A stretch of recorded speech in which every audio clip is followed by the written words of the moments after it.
A $2 billion company in a 700-person town. Well, Earle, that's what you guys are. You were just on a panel. You were talking about the challenges of working in those communities, of bringing broadband to them, just the pole attachments and those sorts of things. Why don't you tell us about some of these challenges? Well, you've got the pole attachments is that you're dealing with lots of different utilities because we are in 3 states, and each one of them have a different sets of rules, and each one of them have different timelines. And so it's just very difficult because you commit to a customer that you're going to provide service on a certain day, and then when the utility doesn't meet their commitment for pole attachments, you're disappointing the customer. And in many cases, we've had to back off on a contract simply because we haven't been able to meet the commitment. Well, and that's a real challenge because you've said that it leads to a lot of uncertainty, even to the extent that you're wondering whether you should apply for some of the CAF funding, right? Yeah, and that's a big issue. I mean, there's going to be a lot of money, especially in our area, because Verizon didn't take any of the CAF money. And for instance, in the state of Virginia, there's almost 250,000 homes that don't even have DSL. And so, CAF funding is going to be important. And so one of the things that we're considering is, can we expand our cable footprint in the state of Virginia to be able to offer some of those people service? And pole attachments is a big part of that, because the uncertainty of it. How do you bid on getting some of the CAF money not knowing how much it's going to cost you to build a network?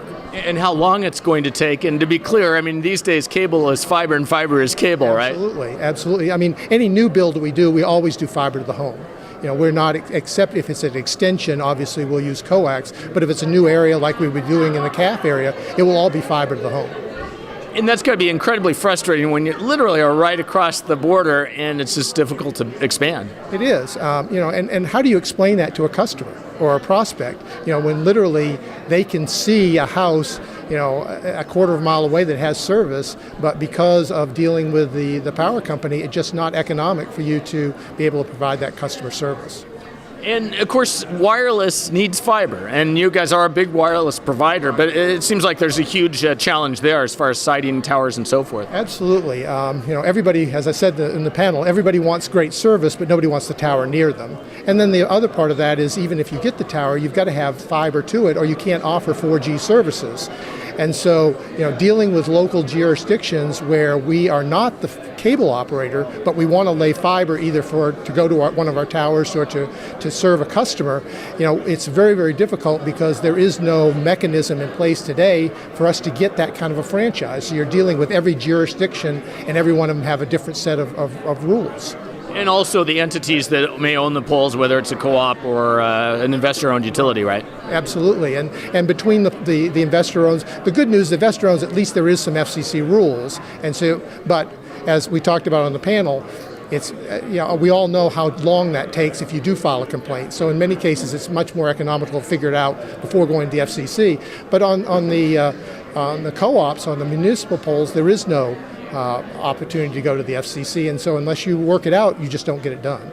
So from a going forward perspective, what are your thoughts on how you can kind of make this easier? Well, I think we're going to have a national policy on it. We can't have this patchwork of everybody doing something different. If there really is a national policy of everybody having broadband, then we need to give the folks who are willing to build that broadband a path to be able to do it economically.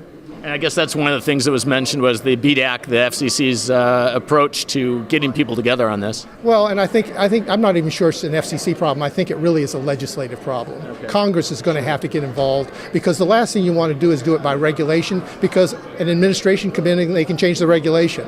And the last thing you want is uncertainty if you're making a multi-million-dollar investment.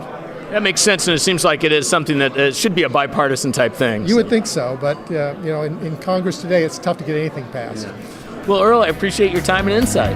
Thank you.